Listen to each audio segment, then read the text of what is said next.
लीजिए और जो रिकॉर्डेड क्लासेस हो रखी है। Hello, good morning sir. Good morning Aamir ji. Sir मैं आपको थैंक्स कहना चाहता हूँ। किस बात के लिए?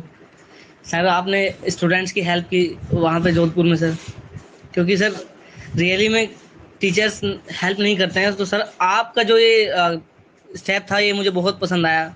सर वैसे भी आपके लिए बहुत रेस्पेक्ट थी, बट सर अब तो और ज़्यादा बढ़ गई है। देखो डियर, ये अपनी फैमिली है जी। लॉ के स्टूडेंट यस बिल्कुल सर। अपने परिवार होता है। थोड़ा सा अगर अपन कुछ कर पाए, उनको सहूलियत मिल पाए, तो मेरा मानना है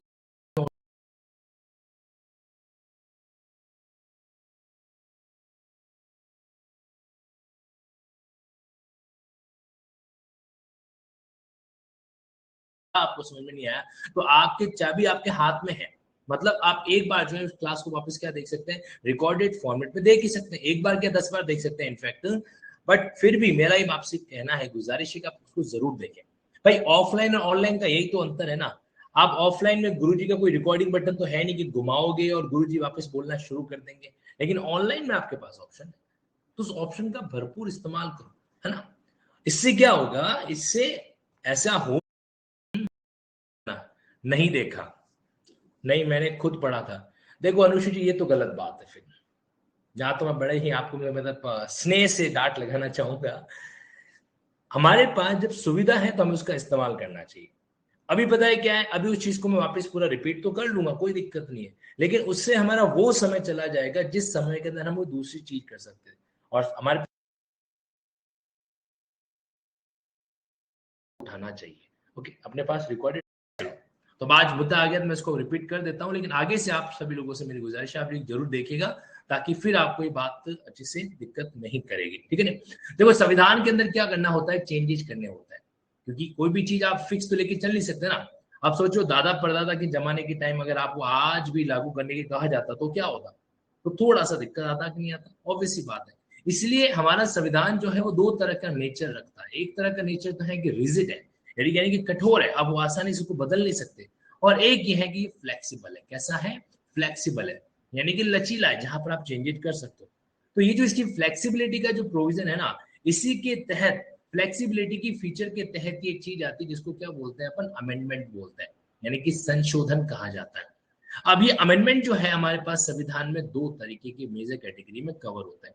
एक कैटेगरी वो होती है जिसके तहत लिखा हुआ है कि जो पार्लियामेंट है ना, हमारे देश की पार्लियामेंट, वो क्या कर देगी, उसके अंदर डायरेक्टली संशोधन कर देगी।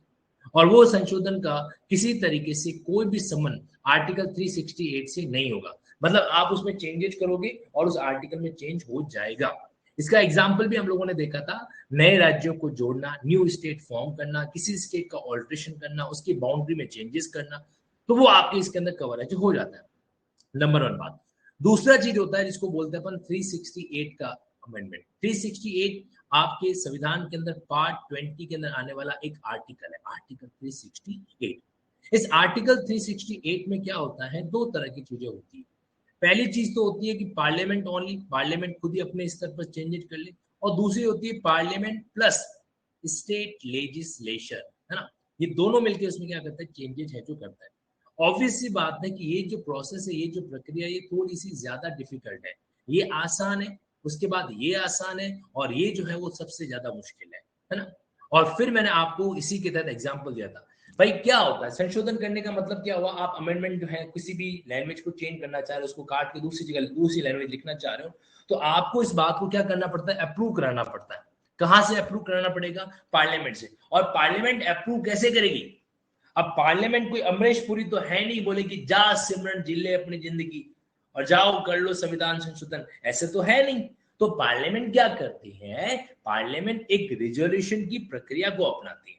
रिजोल्यूशन का मतलब क्या हुआ, पहले एक प्रस्ताव रखा जाएगा, फिर जो मेंबर्स है वो उसके ऊपर डिस्कशन करेंगे, डिबेट करेंगे, उसके प्लस और माइनस पॉइंट को ऑब्जर्व करेंगे, ठीक है, क्रिटिसाइज करेंगे, अप्रेजल करेंगे, तारीफ करेंगे, और फाइनली जब सब मेजोरिटी के साथ में, मेजोरिटी यानी कि बहुमत के साथ में एग्री हो जाएंगे, तब माना जाएगा कि वो बिल पास हुआ है। अच्छा, अब क्या होता है इसके अंदर, एक और नया ट्विस्ट ये रहता है कि दो हाउसेस है, एक लोकसभा है एक राज्यसभा है। तो मान लीजिए लोकसभा में बिल को रखा गया तो पहले लोकसभा से पास होगा, फिर वहां से वो राज्यसभा में जाएगा, काउंसिल ऑफ स्टेट में, फिर वहां से पास होगा, फिर प्रेसिडेंट के साथ सामने जाएगा असेंट देने के लिए। और जैसे ही उसने असेंट दे दिया तो माना जाएगा कि भैया अब वो अमेंडमेंट का बिल जो है वो पास हो गया। देखो ध्यान रखना, एक शब्द है कानून, लॉ, है ना। तो लॉ की परिभाषा के अंदर अमेंडमेंट भी क्या है, एक कानून है। क्योंकि आप देखो, जैसे मान लो आपकी सीआरपीसी अमेंडमेंट होना है तो कैसे आता है, क्रिमिनल लॉ अमेंडमेंट एक्ट 2018। अब वो एक्ट 2018 का है, अमेंडमेंट किसमें कर रहा है, सीआरपीसी 1973 में अमेंडमेंट कर रहा है, आईपीसी 1860 में अमेंडमेंट कर रहा है, इंडियन एविडेंस एक्ट 1872 में अमेंडमेंट कर रहा है। लेकिन वो कानून कौन सा है, उस कानून का नाम क्या है, अमेंडमेंट लॉ। उस कानून को क्या बोलेंगे अपन, अमेंडमेंट एक्ट 2018, ऐसे ही कहा जाएगा। तो अमेंडमेंट भी क्या एक तरीके का कानून ही है। इनफैक्ट जब अमेंडमेंट किया जाता है ना तो आप उसको दूसरे शब्दों में ये भी कह सकते हो कि अमेंडमेंट का कानून बन रहा है ना। अच्छा, तो ये चेंजेस होता है, इस तरीके से हमारे मामले पास दो ऑप्शन होता है। तो हमने क्या किया, इन तीनों के एक एक एग्जाम्पल लिए। अच्छा, एग्जाम्पल के तहत हमने इस पहले वाले केस के अंदर आर्टिकल 2, 3, 4, जिसको हम लोगों ने 4 के साथ में कनेक्ट किया, आर्टिकल 4। और वहां पर लिखा हुआ है इस तरीके से, क्या लिखा हुआ है कि भाई ये जो आपका अमेंडमेंट है ये 368 का अमेंडमेंट नहीं कहलाएगा। ये लैंग्वेज मैंने आपके सामने पढ़ी हुई थी, ठीक है। अच्छा, फिर 368 में ये वाले पॉइंट को छोड़ दिया जाए, इसको छोड़ दिया जाए तो बाकी वाले केसेस यहाँ पर आपको कुछ स्पेशल बातें मिलेगी। प्रेसिडेंट का इलेक्शन है, या सुप्रीम कोर्ट हाई कोर्ट के जजेस के संबंध में कोई प्रावधान है, हाई कोर्ट सुप्रीम कोर्ट का प्रावधान है, आपके शेड्यूल 7 यानी कि जहां है, या आर्टिकल 368 का अपने आप में कोई प्रोविजन है, वहां पर आपको चेंजेस करना है तो वहां पर आपको क्या करना पड़ेगा, जो है आधे से ज्यादा, हाफ ऑफ स्टेट से ज्यादा स्टेट का क्या लेना पड़ेगा, कंसेंट है जो लेना होता है, ठीक है। ये पूरी की पूरी प्रोसेस होती है और हम लोगों ने इस तरीके से ये देखी, ये बातें मैंने आपको लास्ट टाइम भी समझाई थी। अमेंडमेंट आर्टिकल 368 के तहत दो वाला अमेंडमेंट, विदाउट स्टेट अमेंडमेंट का दो, या विद स्टेट। विद स्टेट का मतलब हाफ ऑफ स्टेट की कंसेंट आपको लेनी होती है। फिर इसके एक्सेप्शन थे 1, 2, 3, 4, 5, जैसे प्रेसिडेंट का इलेक्शन हो गया, सुप्रीम कोर्ट हाई कोर्ट का मामला हो गया, आर्टिकल 368 हो गया, 7th शेड्यूल की कोई एंट्रीज वगैरह हो गई तो वो मामला। अच्छा, 7th शेड्यूल क्या होता है, हम लोगों ने शुरुआत में समझा था, है ना। 7th शेड्यूल जो होता है वो हम लोगों ने शुरुआत के अंदर ऑब्जर्व है जो किया था, ठीक है। ऑब्जर्व करने का मतलब क्या है कि भाई इसमें 3 लिस्ट है, यूनियन लिस्ट होगी, स्टेट लिस्ट होगी और कॉन्करेंट लिस्ट होगी। जहां पर यूनियन लिस्ट है वहां पर पार्लियामेंट कानून बनाएगी, उसके पास में एक्सक्लूसिव अधिकार है। जहां पर स्टेट लिस्ट है वहां पर स्टेट की, राज्य की जो स्टेट लेजिस्लेशन जो है, विधानसभा जो है वो कानून बनाएगी, उसके पास अधिकार है। और जब कॉन्करेंट लिस्ट की आप बात करोगे तो वहां पर उन दोनों को अधिकार रहता है। ये बातें हम लोगों ने पहले एक वाली क्लास में डिस्कस कर रखी थी, ठीक है। तो यही पॉइंट हमारे सामने आ रहा है। अच्छा, अब स्पेशल प्रोविजन के तहत मैंने आपको बताया, ये प्रोविजन मैंने वापस दूसरे तरीके से आपके सामने लिखे। तो दिस वाज द आर्टिकल 368। हाँ, इसमें हम लोगों ने एक पॉइंट जरूर छोड़ा था, क्लॉज 4 और क्लॉज 5 आर्टिकल 368। और मैंने आपसे ये कहा था कि मिनर्वा मिल्स का एक ऐसा मामला आया था जिसके तहत सुप्रीम कोर्ट ने कहा कि ये जो क्लॉज 4 है और जो क्लॉज 5 है वो संवैधानिक रूप से वैलिड नहीं है। क्यों वैलिड नहीं है, क्योंकि ये दोनों आर्टिकल, दोनों क्लॉज क्या कहते हैं, ये कहते हैं कि भैया पार्लियामेंट के पास फुल पावर है, वो संविधान के किसी भी हिस्से को अमेंडमेंट कर सकती हैं। और फिर उन्होंने ये भी लिखा कि अगर कोई अमेंडमेंट हमने कर दिया तो आप उसको कहीं पर भी चैलेंज नहीं कर सकते, मतलब पूर्ण तरीके से मोनोपोली। अब आप सोचो, आप ये कह रहे हो कि जो मैं कहूंगा वही होगा, मेरे कहने के अलावा और कहीं कुछ भी नहीं कहेगा, तो ये क्या, ये तानाशाही टाइप का सीन हो जाएगा। और हमारे देश में ऑटोक्रेसी तो है नहीं, ऑटोक्रेसी जिसका हिंदी अनुवाद क्या होता है, तानाशाही टाइप का। तो पार्लियामेंट है तो क्या हुआ, पार्लियामेंट भी कभी संसद संविधान से ऊपर तो नहीं जा सकती ना, है ना। Any body, any institution can not go beyond the constitution. तो सुप्रीम कोर्ट ने कहा मिनर्वा मिल्स 1980 के केस में कि भैया ये क्लॉज 4 और 5 अनकॉन्स्टिट्यूशनल है, और चूंकि ये दोनों प्रावधान असंवैधानिक हैं, इसलिए मुझे जरूरत महसूस नहीं हुई कि मैं उनकी एक एक लैंग्वेज, एक एक शब्द आपको पढ़ाऊं। लेकिन उसके अलावा बाकी के पॉइंट्स को हमने अच्छे तरीके से समझा है, और यही खूबसूरती आर्टिकल 368 की हमने लास्ट क्लास में समझी थी। और फिर मैंने आपके सामने कोऑपरेटिव सोसाइटी का एक प्रैक्टिकल एग्जांपल लिया।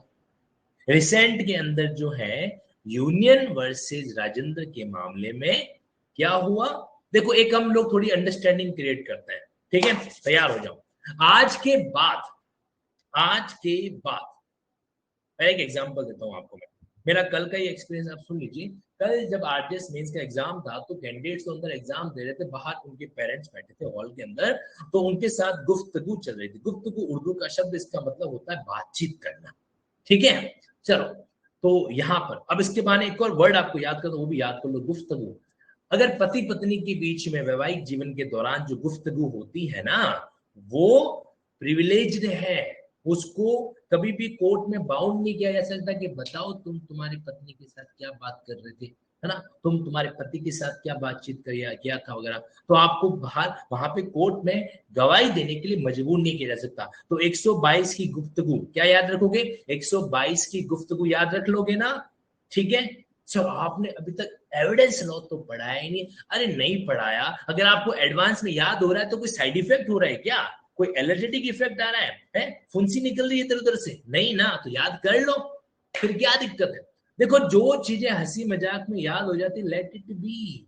कल आपके आरजीएस मेंस में एक सवाल आ गया रिफ्रेशिंग मेमोरी का, और उनमें से कुछ कैंडिडेट्स बार कहने लगे, सर ये जो बार बार आप कहते रहते ना मेमोरी रिफ्रेश 159 159, तो सर हम 159 लिख कर आ गए।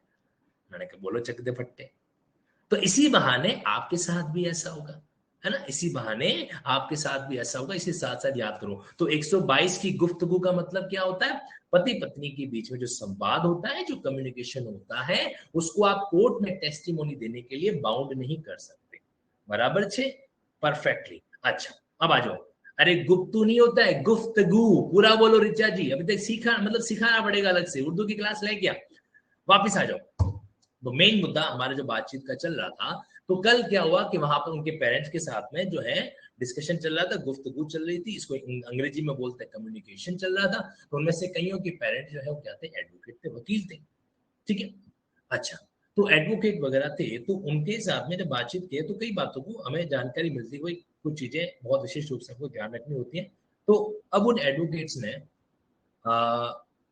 कभी भी कोई एप्लीकेशन फाइल करते ना, तो बताया कि भाई हमारी भाषा को लोग क्यों नहीं, उनसे मैंने एक सवाल पूछा कि भाई आप ऐसी कौन सी भाषा कोर्ट में इस्तेमाल करते हो कि लोग समझ नहीं पाते, है ना। तो वही बात है जो शायद आप जानते हो। उन्होंने कहा, एग्जाम्पल दिया कि देखो हम क्या करते हैं कि इसमें खाली डिजिट इस्तेमाल करते हैं, वो जो कि आपके रूटीन में आ जाता है। जैसे 9/13 का आवेदन किया, 9/13 का आवेदन किया, 9/13 का मतलब है 9 बोले तो 9, 13 बोले तो 13, 9/13 का एप्लीकेशन लगाया। इसका मतलब क्या हुआ? ऑर्डर 9 रूल 13 की एप्लीकेशन लगाई गई। अब चूंकि क्या उन्होंने शॉर्टकट में इस्तेमाल कर दिया, शॉर्टकट में इस्तेमाल कर दिया कि 9/13 कर लो, है ना। जूनियर ने पूछा सर क्या करूं, वो कह रहा 9/13 कर लो। अब क्लास में क्लाइंट बैठा बैठा मुंह खोल गया, ये क्या कर, ये क्या करने के लिए कह दिया। तो उसने पूछा वकील साहब क्या करा रहे हो, 9/13 क्या है? तो खैर, कहने का मतलब ये हो जाएगा, यहाँ पर आपको समझना है कि उन्होंने किस तरीके से शॉर्टकट इस्तेमाल किया, और उनका कम्युनिकेशन जो है और बहुत बढ़िया तरीके से आसान हो जाता है, राइट। हम भी आज के बाद ऐसा करेंगे कि जब भी किसी केस का जिक्र करेंगे ना, तो शॉर्ट में बोलेंगे। अब जैसे ये union of India versus Rajendra, हम शॉर्ट में बोलेंगे यूनियन राजेंद्र का केस था। क्या बोलूंगा मैं? यूनियन राजेंद्र का केस था, स्टेट राजेंद्र का केस था, राजेंद्र यूनियन का केस था। तो आप लोग समझ जाना, वहां पर आप ऐसे सिर पे बाल मत पकड़ लेना और मुंह मत खुला देना, ये क्या होता है, नहीं ऐसा मत करना। इसलिए मैं आपको एडवांस में कह रहा हूं। क्या कह रहा हूं मैं? हम लोग आज के बाद केस को शॉर्ट में बात करेंगे, समझ गए? ठीक है, ठोको थम्स अप, फटाफट थम्स अप ठोक लो। एग्री करते हो इस बात को लेकर? क्योंकि हमको समय बचाना है, अभी हमें बहुत सारा समय साथ में व्यतीत करना है। व्यतीत करने का मतलब बिताना, बिताना बोलो तो स्पेंड करना, ठीक है। तो इसलिए हम लोग क्या करेंगे, हमारी कम्युनिकेशन लगना चाहिए कि भाई साहब लॉ की क्लास के अंदर कितनी अच्छी अंडरस्टैंडिंग है। बराबर, वेरी इतने अच्छे स्टूडेंट, भगवान ऐसे स्टूडेंट सबको दे, मेरे कॉम्पिटिटर को ना दे। अरे आगे बढ़ते हैं।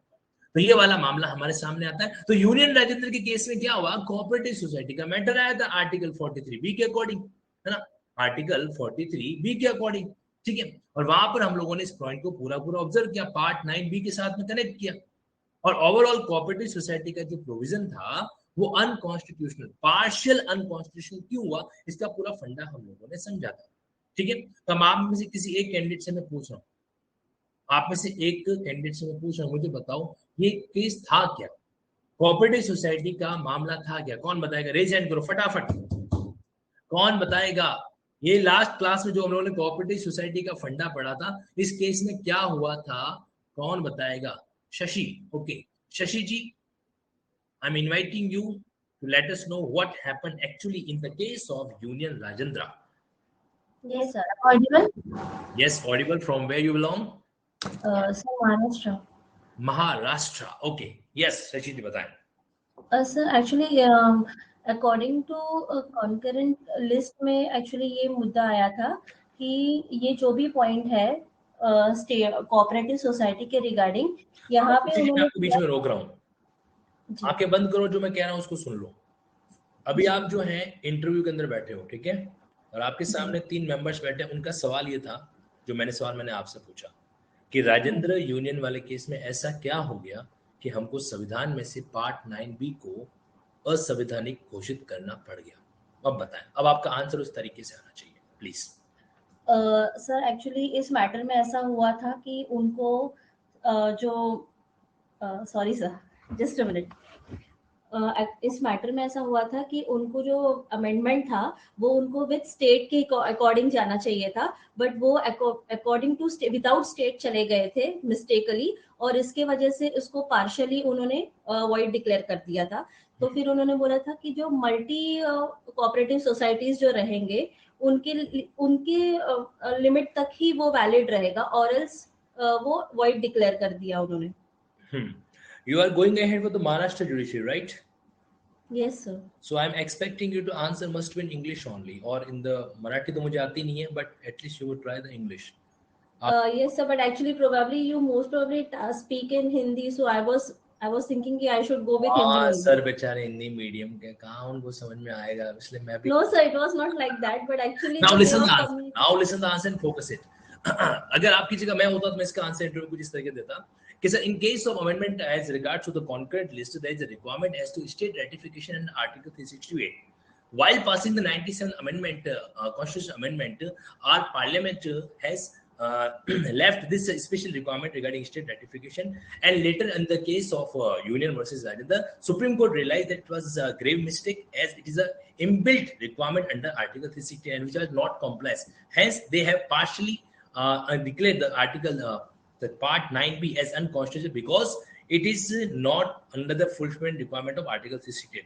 Though after such judgment, even the article part 9B is still survive in the case of multiple या multi-state cooperative society. Okay, तो थोड़ा सा यहाँ पे आपका एक आत्मविश्वास दिखेगा शशि जी.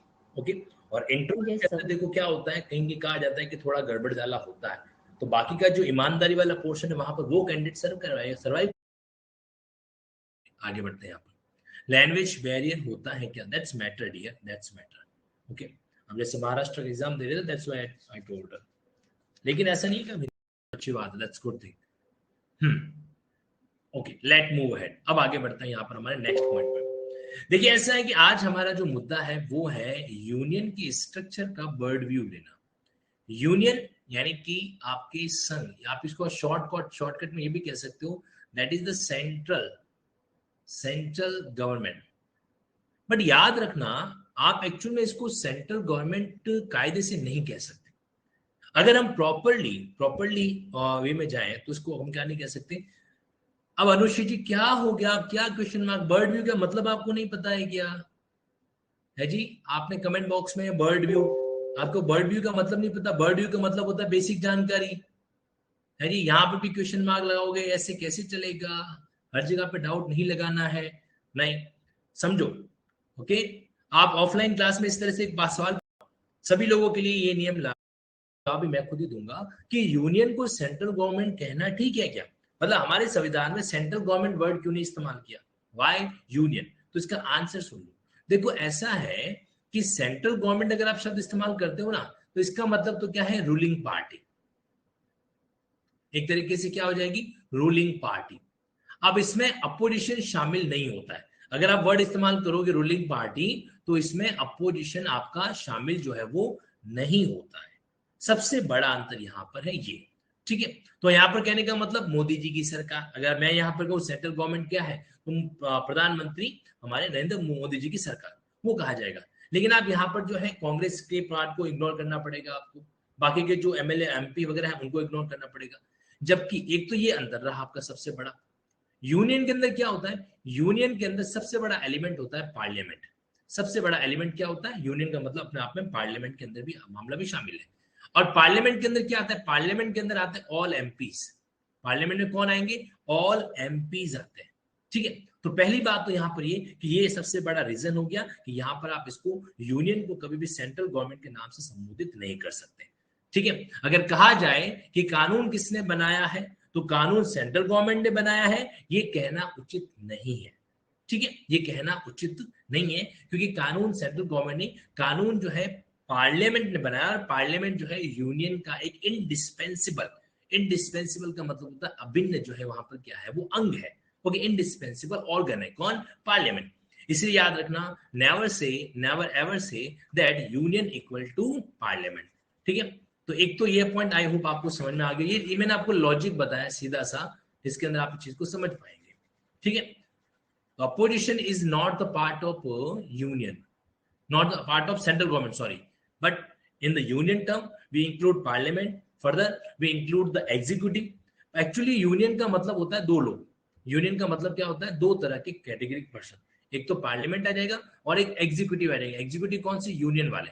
जैसे कि नाम में अगर लिखूं तो आपके प्रेसिडेंट कह दो, आपके वाइस प्रेसिडेंट साहब कह दो, काउंसिल ऑफ मिनिस्टर मंत्रिमंडल कह दो। ठीक है, या फिर साथ साथ में आप जो है आपके अटॉर्नी जनरल का जो पार्ट है या कंट्रोल ऑडिटर जनरल वगैरह का पार्ट है, इनको कह दो। मैं आपको ये भी बताऊंगा कि इनको हम क्यों कह रहे हैं, इनको हम लोग यूनियन का पार्ट क्यों मान रहे हैं। ठीक है, इसका भी लॉजिक आप साथ साथ में जरूर समझिएगा। क्या, चलो, तो ये तो रहा पहला बात। तो यहाँ पर आपके सामने ये नियम क्लियर है कि यूनियन इक्वल टू अगर सेंट्रल गवर्नमेंट लिखा जाएगा तो इट इज इनकरेक्ट। ये अपने आप में क्या है? ये इनकरेक्ट होगा। एक तो ये लॉजिक माइंड में सेट कर लो। अच्छा, अब बढ़ते हैं दूसरी बात की ओर। देखो, हमारे कॉन्स्टिट्यूशन के अंदर पार्ट 5 है, पार्ट 5 है, जो कि आपके किससे डील करता है? यूनियन के प्रोविजन से डील है जो करता है। यानी कि आपके आर्टिकल 52 से स्टार्ट होकर 151, अगर हम एकदम सीक्वेंस में चले तो आपको यहाँ पर 100 आर्टिकल्स मिलेंगे। टोटल 395 आर्टिकल्स में से 100 आर्टिकल, यानी कि सबसे बड़ा जो पार्ट है वो आपकी यही है। Okay, union. और यहाँ पर यूनियन के अंदर जो है हमें क्या करना है? हमें यहाँ पर इसको 3 भागों में स्पेशली डिवाइड करना होता है। क्या करना पड़ेगा? हमें यूनियन को 3 भागों में स्पेसिफिक, मैं नेक्स्ट पेज पर इसको लेके चलता हूँ ताकि आप और बढ़िया गहराई से इसको समझ सकें। तो यूनियन और 3 पार्ट के अंदर इसको हम करेंगे डिवाइड। ये पहला पार्ट हमारा, ये हमारा दूसरा पार्ट और ये हमारा तीसरा पार्ट। ओके, चलिए, तो 1 and 2 and 3। देखो, सिर्फ रेंज याद करने से काम नहीं बनेगा, आपको रेंज के साथ साथ उसके अंदर की सब रेंज पर भी क्या करना पड़ता है? फोकस है जो करना होता है। चलो, तो यहां पर आपके सामने क्या है? पहला वर्ड आपके सामने आ जाएगा यूनियन। क्या है? यूनियन। यूनियन के 3 पार्ट कौन कौन से हो जाएंगे? एग्जीक्यूटिव, दूसरा पार्ट यहां पर आपके हो जाएगा लेजिस्लेटिव, दूसरा पार्ट कौन सा हो जाएगा? लेजिस्लेटिव। और तीसरा पार्ट यहां पर क्या आपके बन जाएगा? That is judiciary. ठीक है, 3 हिस्से यहां पर इसके डिवाइड होते हैं। एग्जीक्यूटिव के अंदर भी अगर हम देखेंगे तो यहां पर भी आपको क्या करना पड़ेगा? बॉक्सेस बनाने पड़ेंगे। पहला बॉक्स, दूसरा बॉक्स, तीसरा बॉक्स, चौथा box and the 5th one. जैसे कि यहां पर आपके पीआर प्रेसिडेंट आ गया, वीपीआर वाइस प्रेसिडेंट आ गया, काउंसिल ऑफ मिनिस्टर हो गए, ठीक है, अटॉर्नी जनरल साहब हो गए, ठीक है, और कंट्रोल ऑडिटर जनरल हो गए। ये एग्जीक्यूटिव लेवल। ये कौन सी कैटेगरी बन गई हमारी? एग्जीक्यूटिव की। अगर वही बात मैं अगर लेजिस्लेशन की करूं, लेजिस्लेशन के बारे में अगर डिस्कशन किया जाए तो यहां पर भी आपके सामने क्या बनेंगे? यहां पर 2 बॉक्स बन जाएंगे। ध्यान से सुनना और समझने की कोशिश यहां पर कीजिएगा। 2 बॉक्स यहां पर आपके सामने बन जाएंगे, और वो 2 बॉक्स कौन से होंगे? Observe it very carefully. It will be the one, first जो है आपके वो कहलाएगा हाउस ऑफ पीपल, यानी कि लोकसभा, ठीक है, और दूसरा कहलाएगा काउंसिल ऑफ स्टेट, यानी कि राज्यसभा। ठीक, अब हाउस ऑफ पीपल के अंदर क्या होता है? सबसे बड़ी कैटेगरी आपके सामने, एक तो मेंबरशिप नंबर 1, मतलब इसके मेंबर कोई व्यक्ति कैसे बनेगा, सेम प्रोविजन आपको यहां पर भी देखना है। इसके अलावा जब आप मेंबर्स बन जाते हो तो उसके बाद में इसके ओथ के प्रोविजन है, सेम है, यहां पर भी एप्लीकेबल होंगे, ठीक है, ओथ के प्रोविजन, ठीक है। उसके बाद जैसे यहां पर आपके सामने हाउस ऑफ पीपल के अंदर होता है आपके स्पीकर, अध्यक्ष को एक्चुअल में स्पीकर कहा जाता है, और जो उपाध्यक्ष होता है उसको यहाँ पर बोलते हैं डेप्यूटी स्पीकर, ठीक है। और यहाँ पर स्पीकर वर्ड नहीं इस्तेमाल करेंगे, यहाँ पर वर्ड इस्तेमाल करेंगे चेयरमैन। यहाँ पर वर्ड क्या इस्तेमाल करेंगे? चेयरमैन। और यहाँ पर वर्ड क्या आ जाएगा आपके? वाइस चेयरमैन, ठीक है, वाइस चेयरमैन। तो ये अपने आप में दोनों के अंदर अंतर है जो होता है। अच्छा, फिर यहाँ पर आपको लेजिस्लेटिव के अंदर एक और चीज को समझना पड़ेगा जिसको बोलेंगे अपन बिल मेकिंग या लॉ मेकिंग प्रोविजन। इसको और अच्छे से अपन आइडेंटिफाई करें तो it will be like law making procedure. क्या बोलेंगे इसको? Law making procedure, law making procedure, ठीक है। अब लॉ कैसे बनाना है, ये प्रक्रिया भी वापस 3 भागों में डिवाइड हो जाती है। ये जो प्रोसेस है लॉ बनाने वाली, ये प्रोसेस भी क्या हो जाएगी? 3 पार्ट में डिवाइड हो जाएगी। पहला पार्ट, दूसरा पार्ट और तीसरा पार्ट, ठीक है। पहला पार्ट यहां पर क्या होगा, ध्यान से सुन लो।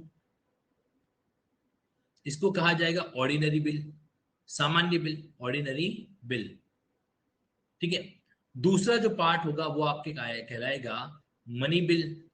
क्या कहलाएगा? Money bill. और तीसरा जो पार्ट है वो कहलाएगा आपके finance bill, finance bill.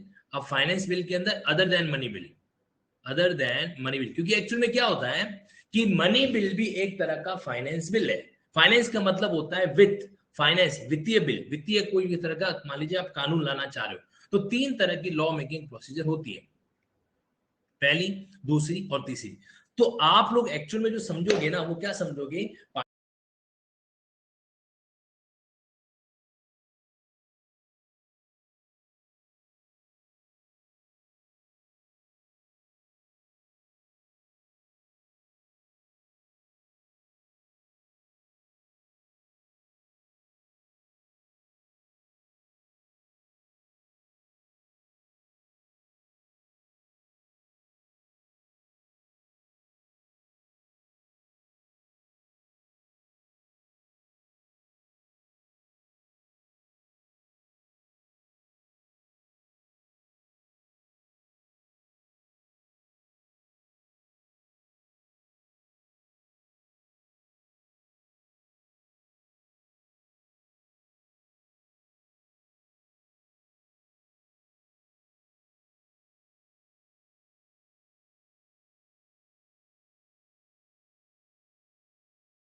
Parliament के अंदर कि जो भी इसके मेंबर्स है, जो भी इसके चेयरमैन है, स्पीकर है, डेप्यूटी स्पीकर है, तो उनका जो है किस तरीके से सेगमेंट, किस तरीके से उनका रोल रहता है, उनकी क्वालिफिकेशन क्या होनी चाहिए, वो ओथ शपथ कैसे लेंगे, ठीक है, उनकी अपने आप में जो है क्या ड्यूटीज वगैरह रहेगी, ओके, मेंबरशिप के बारे में कितने मेंबर्स होने चाहिए लोकसभा के, राज्यसभा के वगैरह के, है ना। तो वो सारी चीजें आएगी। और उसके बाद कानून बनाने की प्रक्रिया आएगी, मेंबर्स की डिस्क्वालिफिकेशन क्या होती है, कानून बनाने की प्रक्रिया भी 3 भागों में डिवाइड होगी। ऑर्डिनरी बिल कैसे पास किया जाता है, मनी बिल कैसे पास किया जाता है, या अदर फाइनेंस बिल कैसे पास किया जाता है, वो सारा सेगमेंट यहाँ पर हमको देखना है, ऑब्जर्व करना है, ठीक है जी। तो कुल मिलाकर हमारे सामने जो सिचुएशन आ जाएगी वो इस तरीके से होगी, ठीक है। नाउ तो ये आपका हाउस ऑफ पीपल और ये आपका काउंसिल ऑफ स्टेट, ये दोनों चीजें यहाँ पर है, हाउस ऑफ पीपल और साथ साथ में क्या हो जाएगा, council of state, Lok Sabha, Rajya Sabha. तो ओवरऑल आपको लेजिस्लेटिव के अंदर इन बातों को समझना है। पहले तो इन दोनों इंस्टीट्यूशन को, पहले क्या करेंगे, इन दोनों इंस्टीट्यूशन को फर्स्ट और सेकंड, और देन आफ्टर यहाँ पर लॉ मेकिंग प्रोसीजर यानी कि third. In this way the whole segment will cover. इस तरीके से हम क्या करेंगे, सारी बातों को समझने वाले हैं। अच्छा, अब आ जाते हैं जुडिशरी के अंदर। अब जुडिशरी के अंदर भी ध्यान रखना, आपको 2 सेगमेंट में खुद को डिवाइड करना है। 2 सेगमेंट में क्या करना है, खुद को डिवाइड है जो करना है। कैसे 2 सेगमेंट बनेंगे उनको भी आप अच्छे से ऑब्जर्व करो। और दोनों सेगमेंट के अंदर वापस 2 डिवीजन और बनेंगे, यानी कि आपके सामने बक्सा बनेगा अच्छा वाला, ठीक है। अच्छे से ये पॉइंट आपको क्या करना है, समझना होता है। देखिए, नंबर 1, पहले आपको यहां पर ऑब्जर्व करना पड़ेगा सुप्रीम कोर्ट, ठीक है, supreme court. Supreme court in the sense कि भाई इसका एस्टैब्लिशमेंट कैसे करेंगे, ठीक है, इसको वो इसके रिकॉर्ड्स वगैरह का मेंटेनेंस कैसे वगैरह होगा, ठीक है, क्या सुप्रीम कोर्ट के संबंध में इसका जुरिस्डिक्शन क्या होता है ना, ये पॉइंट आपको यहाँ पर देखने को मिलेंगे, सुप्रीम कोर्ट का जुरिस्डिक्शन वगैरह। दूसरा जो सेगमेंट आएगा वो आपके आ जाएगा सुप्रीम कोर्ट के जजेस के बारे में।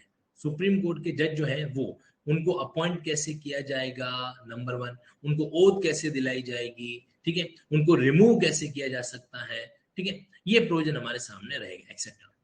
तो हमें बेसिकली इस तरीके से हर एक पार्ट को सब पार्ट में डिवाइड करना है। आप जब यूनियन पढ़ेंगे ना तो आपको क्या करना है, यूनियन को मोटा मोटी 3 पार्ट्स में डिवाइड कर देना है, उसके बाद में एग्जीक्यूटिव को वापस 5 पार्ट्स में डिवाइड कर देना है, फिर लेजिस्लेटिव को जो अपन क्या करेंगे 3 पार्ट में डिवाइड करके समझेंगे, house of people, council of state और आपके लॉ मेकिंग प्रोसीजर, और जुडिशरी को, सुप्रीम कोर्ट, यूनियन जुडिशरी को भी हम लोग 2 पार्ट में, सुप्रीम कोर्ट के प्रोविजन को अलग से देखेंगे और सुप्रीम कोर्ट जज के प्रोविजन को अलग से देखेंगे।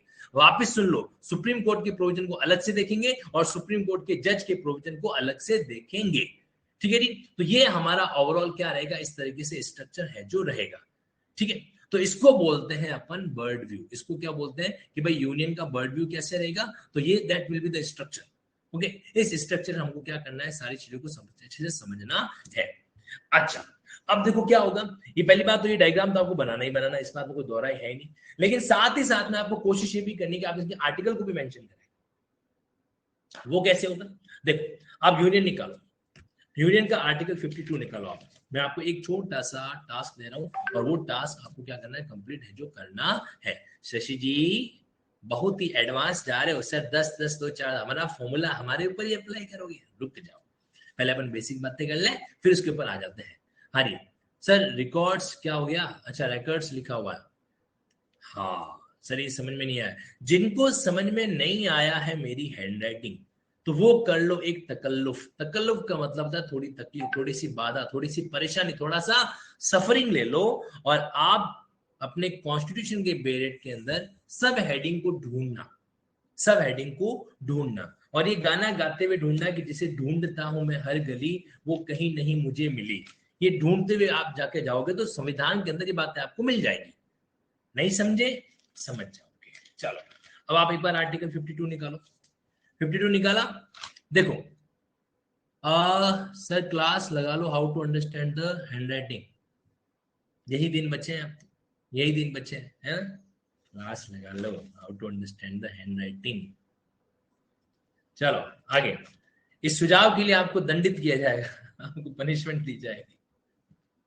चलिए ना, अब आप देखो जैसे मैंने वर्ड लिख लिया प्रेसिडेंट, अब आप सिंपल सा, आज हम लोग क्या करें, फटाफट में क्या करने वाले, हेडिंग्स को ऑब्जर्व कर रहे हैं और कुछ भी नहीं कर रहे हैं। देखिए द प्रेसिडेंट ऑफ आर्टिकल 52 क्या प्रेसिडेंट से कनेक्टेड है, बिल्कुल कनेक्टेड है। 53 एग्जीक्यूटिव पावर प्रेसिडेंट के पास रहने वाली, इलेक्शन ऑफ प्रेसिडेंट 54, मैनर और इलेक्शन ऑफ प्रेसिडेंट 56, 55, 56 में टर्म कितना रहेगा, 58 में क्वालिफिकेशन, 59 में प्रेसिडेंट का ऑफिस, 60 के अंदर ओथ और अफर्मेशन, ठीक है, 61 के अंदर प्रेसिडेंट को इम्पीच करने की प्रोसेस, ये आपके सामने यहाँ पर आ रही, time holding filling the vacancy of president, और उसके बाद में तो यहाँ पर देखो आपको क्या मिल रहा है, बेसिकली 52 से लेकर आपके 62 तक, अगर आप ध्यान से देखोगे तो 52 से लेकर आपको 62 तक क्या ये प्रेसिडेंट के प्रोविजन आ रहे हैं, बिल्कुल। इसको मैं कहूंगा सब रेंज, इसको क्या बोलेंगे, सब रेंज।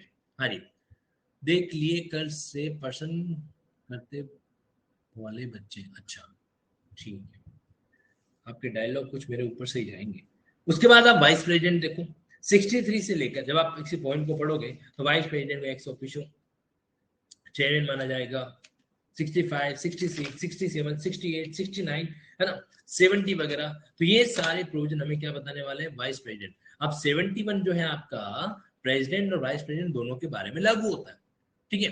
तो 71 को आपको यहां पर अलग से रखना पड़ेगा, 71।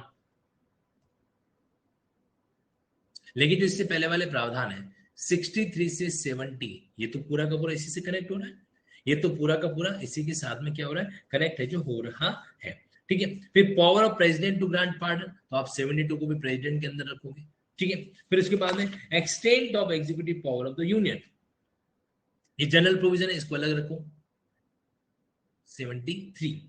हालांकि अगर आप कनेक्ट करना चाहो ना तो इसको आप कनेक्ट करोगे प्रेसिडेंट के साथ में, क्योंकि एग्जीक्यूटिव पावर का हेड कौन होता है, प्रेसिडेंट है जो होता है। ठीक है जी, एग्जीक्यूटिव पावर। फिर आप देखो 74 और 75 के अंदर यहाँ पर क्या आ रहा है, आपके काउंसिल ऑफ मिनिस्टर आ रहा है, तो ये 74 ये 75 ये क्या बन गए आपके काउंसिल ऑफ मिनिस्टर के प्रोविजन के बारे में बातचीत है जो हो गई। अब यहाँ पर आपको साथ साथ 78 को भी समझना है, क्योंकि आपके इस काउंसिल ऑफ मिनिस्टर का हेड कौन होता है, काउंसिल ऑफ मिनिस्टर का हेड कौन होगा, प्राइम मिनिस्टर होगा। तो यहाँ पर क्या आ जाएगा आपके 78 के अंदर आप प्राइम मिनिस्टर को भी कनेक्ट है जो करोगे। अटॉर्नी जनरल की अगर बात करें तो एकमात्र आर्टिकल 76 यहाँ पर 76 आ जाएगा। फिर कंट्रोलर ऑडिटर जनरल तो यहाँ पर है ही नहीं, तो ध्यान से सुनिएगा, कंट्रोलर ऑडिटर जनरल के लिए आपको जाना पड़ेगा एंड के प्रोविजन में। अब 148 निकालो, 148 को जो है यहाँ पर ऑब्जर्व कीजिएगा। 148 Comptroller and Auditor General of India. There shall be a Comptroller and Auditor General of India who shall be appointed by the President. अच्छा, अब प्रेसिडेंट क्या है, एग्जीक्यूटिव है, और वो एग्जीक्यूटिव किसी और को अपॉइंट कर रहा है तो वो भी क्या होगा, एग्जीक्यूटिव की तरह कैटेगरी जो है बिहेव स्टेटस रखेगा। तो यहाँ पर जो आपके 148 से लेकर 151 के प्रोविजन है ये आपकी इस कैटेगरी में डिवाइड हो जाएंगे। ठीक है जी। सर एक सवाल आ रहा है, आना भी चाहिए, 77 का क्या होगा सर, 77 का क्या होगा। अब मुझे बताओ, मैं 77 की भाषा आपके सामने पढ़ता हूं और आप ही डिसाइड करना कि 77 को कहां पे रखना ठीक रहेगा। ओके जी, तैयार हो, 77 को कहां पे रखना ठीक रहेगा ये आप लोग बताइएगा। देखो, all executive action of the government of India shall be express to be taken in the name of president. किसके नाम से, प्रेसिडेंट के नाम से। Order and other instrument made and executed in the nature of in the name of president shall be authenticated in such manner or may be specified in rules made by the president. कोई भी instrument है या कोई भी order है वो इस तरीके से रखा जाएगा, इस मैनर में रखा जाएगा जिस मैनर को प्रेसिडेंट बताता है। तो सीधी सी बात है, यहाँ पर इसका कनेक्शन आप इसके साथ जोड़ोगे, इसके साथ है जो जोड़ोगे 77 के साथ में। तो अगर मैं इसको थोड़ा सा अच्छे से कर लूं, अच्छे से लिख लूं, अच्छी शुद्ध एकदम हैंडराइटिंग के अंदर लिखे हैं, तो क्या हो जाएगा यहाँ पर आपके, देखो 52 से लेकर 62, फिर उसके बाद में 71 से लेकर 73 और फिर 77। तो ये जो सारे आर्टिकल्स हैं ये किसके साथ कनेक्ट हो जाएंगे, ये इस पॉइंट के साथ में कनेक्ट है जो हो जाएंगे। ठीक है जी, 77। तो ये हमारा क्या बन गया, एक रेंज बन गया जिसको बहुत बढ़िया तरीके से हमको ऑब्जर्व करना होता है। अच्छा, तो अब आपका ये काम रहेगा कि आप लोग कल की क्लास के अंदर क्या करोगे, इसको थोड़ा सा अच्छे से ऑब्जर्व करोगे। अच्छा, एक बात और सुन लो, अब आपका होमवर्क है, होमवर्क ये है कि ये जो क्लासिफिकेशन मैंने यहाँ पर किया, ध्यान से सुन लो, अनिरुद्ध जी, हरजिंदर जी, मनीषा जी, सची जी, पहली क्लास के अंदर पहले मुझे बताओ ये बर्ड व्यू का आपको फंडा समझ में आ गया, हाँ या ना, यस और नो के अंदर बताओ मुझे, आ गया क्या, यस और नो, आया समझ में, हाँ सर आ गया, बर्ड व्यू का फंडा आ गया ना, बहुत बढ़िया। आप लोगों ने हाँ बोला है, अब ना नहीं बोल सकते, ठीक है, हाँ बोला है। आपको क्या करना है कि ये सेम स्ट्रक्चर कल की क्लास से पहले आप क्या करोगे, स्टेट की तैयार करके आओगे, किसकी, राज्य की तैयार करके आओगे। नहीं अभी अभी मना नहीं बोल सकते आप, ना ना ना ना, अभी आप लोगों ने हाँ बोला है, आप क्या करके आओगे, ये जो आपके सामने यूनियन का हम लोगों ने डायग्राम बनाया है, आप इसी तरीके से स्टेट का डायग्राम कल की क्लास में रेडी करके आओगे। बराबर छे, यस। बेरेट के अंदर आपको पन्ने पलटने पड़ेंगे, मेहनत करनी पड़ेगी, मेहनत करनी पड़ेगी, बादाम खाने पड़ेंगे, समझ रहे हो, और कल की क्लास में इसको डन करके आओगे। ओके, और इसी सद विश्वास के साथ, इसी सेक्शन 52 आईपीसी के साथ मैं क्या करता हूं, आज की क्लास को यहां पे समाप्त करूंगा। तो कल आप लोग ये करके आओगे, ठीक है। यूनियन का तो मैंने कर लिया, अब आप